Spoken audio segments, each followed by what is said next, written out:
Salam sejahtera, terima kasih karena bersama dengan saya di Nazlin Unity Channel.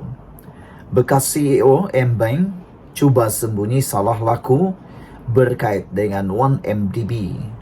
Itu penjelasan dan pendedahan Zeti, bekas Gubernur Bank Negara Malaysia.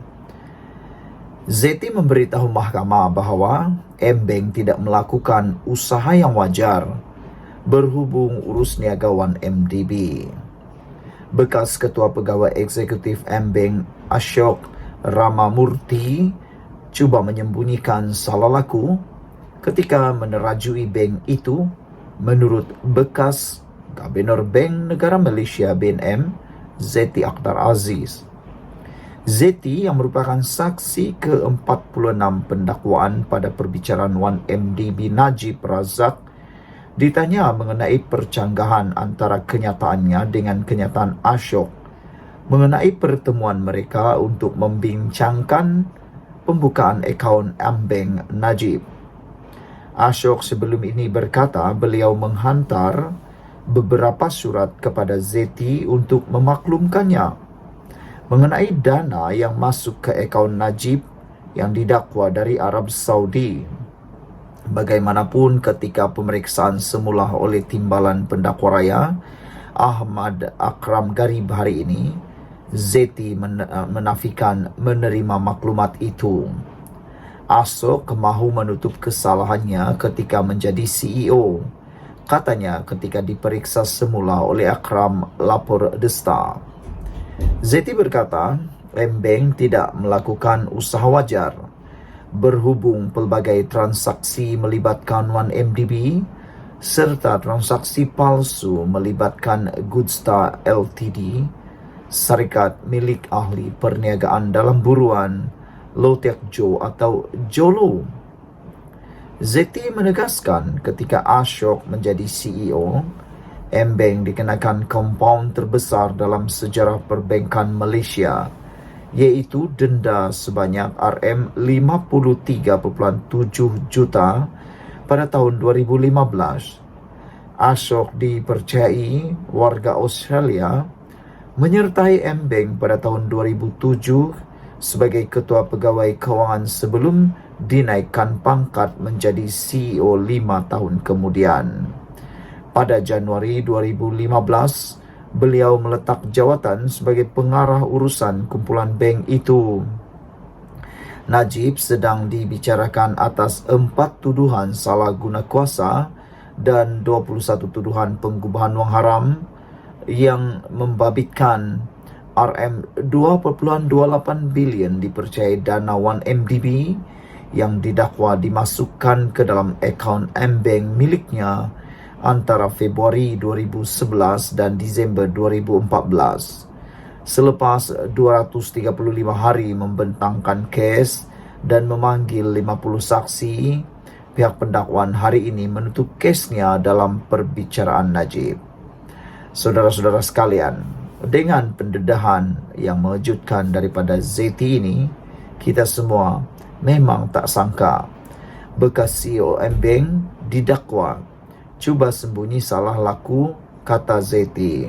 Selain daripada itu, Zeti juga telah pun menafikan tentang menerima maklumat atau dokumen yang telah dinyatakan oleh Ashok. Ashok sebelum ini mendakwa beliau telah menghantar beberapa surat kepada Zeti untuk memaklumkan mengenai dana yang masuk ke akaun Najib yang didakwa dari Arab Saudi. Bagaimanapun, ketika pemeriksaan semula oleh pendakwa raya, Zeti menafikan maklumat itu dan menyatakan Ashok mahu menutup kesalahannya ketika menjadi CEO. Sekian dulu untuk kali ini. Jangan lupa tinggalkan komen anda, tekan butang subscribe. Kita jumpa lagi. Bye-bye. Salam sejahtera. Terima kasih karena bersama dengan saya di Nazlin Unity Channel. Pendedahan di mahkamah kali ini benar-benar mengejutkan anda, saya, dan perlu anda share kepada semua orang. Saksi di mahkamah hari ini menyatakan pelaburan 1MDB tidak bawa untung. Jadi, kalau tidak bawa untung, buat apa ada 1MDB? Itu persoalan besar. Saudara-saudara sekalian, pegawai penyiasat SPRM, Suruhanjaya Pencegahan Rasuah Malaysia, memberitahu Mahkamah Tinggi di sini hari ini bahwa pelaburan yang dibuat oleh Syarikat Pelaburan Strategik Negara yaitu 1MDB tidak membawa sebarang keuntungan. Sebelum kita teruskan ulasan kali ini, jangan lupa Anda tinggalkan komen Anda untuk isu kali ini. Kalau tak bawa keuntungan, buat apalah ada 1MDB kan? Saudara-saudara sekalian, pernyataan itu atau kenyataan itu dinyatakan penguasa kanan SPRM Nuraida Arifin 37 tahun ketika menyangkal cadangan peguam bela Wan Azwan Aiman Wan Fakarudin bahwa pelaburan 1MDB mendapat untung melalui pelaburan yang dibuatnya. Wan Azwan memberikan contoh antaranya pelaburan syarikat itu di dalam sektor tenaga melalui pengambil alihan jana kuasa yang membawa keuntungan. Peguam bela itu turut mencadangkan bahawa pelaburan hartanah yang dibuat oleh 1MDB turut menjana keuntungan melalui pembinaan Menara Tun Razak Exchange TRX.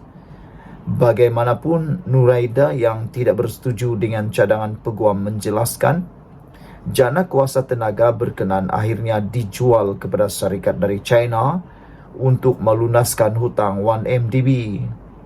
Kata Nuraida, TRX pula bukan dibangunkan menggunakan duit pelaburan 1MDB seperti yang terdapat dalam perjanjian usaha sama pada peringkat awal. Sebaliknya, syarikat perlu mendapatkan pelaburan berasingan dengan mendapatkan syarikat lain untuk melabur bagi membangunkan menara terbabit. Malah katanya, hasil siasatan mendapati dana yang diperoleh untuk pembangunan TRX atau nama asalnya Kuala Lumpur International Financial District KLIFD telah diselewengkan dan pembangunan TRX sebenarnya dibiayai oleh pelabur asing. Pada prosiding hari ini, pembelaan selesai menyoal balas saksi penting pendakwaan itu selepas sesi soal balas berlangsung selama 16 hari. Peguam utama Tan Sri Muhammad Syafiee Abdullah memaklumkan pihaknya selesai menyoal balas saksi yang disambut oleh Hakim Datuk Collins Larkin Square. Ini suatu berita menggembirakan. Seterusnya, Nuraida diperiksa semula oleh Timbalan Pendakwa Raya Ahmad Akram Garib membabitkan dokumen bank melalui bantuan undang-undang bersama MLA dari Barbados, Singapura dan Hong Kong. Saksi itu berkata, beliau tersilap ketika mengemukakan salinan dokumen terbabit kepada mahkamah dan bukannya salinan asal kerana ia membabitkan dokumen terlalu banyak. Saksi turut menafikan mempunyai sebarang niat jahat. Dalam perbicaraan sebelum ini, Nur Aida memberikan keterangan bahawa beberapa negara menghulurkan bantuan dari segi penyerahan dokumen bank melalui MLA bagi membantu siasatan skandal 1MDB yang dihadapi Datuk Seri Najib Razak. Nuraida berkata antaranya Switzerland, Barbados, Hong Kong dan Belanda. Bagaimanapun, saksi pendakwaan ke-49 itu berkata, keempat-empat negara tidak memberi sebarang jawapan atau maklum balas ketika beliau mengemukakan permohonan untuk merakam percakapan saksi bank melalui peguam negara pada tahun 2018 dan 2019. Nuraida memberikan keterangan terhadap Najib 70 tahun yang berdepan 4 pertuduhan iaitu menggunakan kedudukannya untuk memperoleh suapan RM2.3 bilion dana 1MDB dan 21 pertuduhan penggubahan wang haram membabitkan jumlah yang sama. Sekian dulu untuk kali ini. Jangan lupa tinggalkan komen Anda, tekan butang subscribe. Kita jumpa lagi.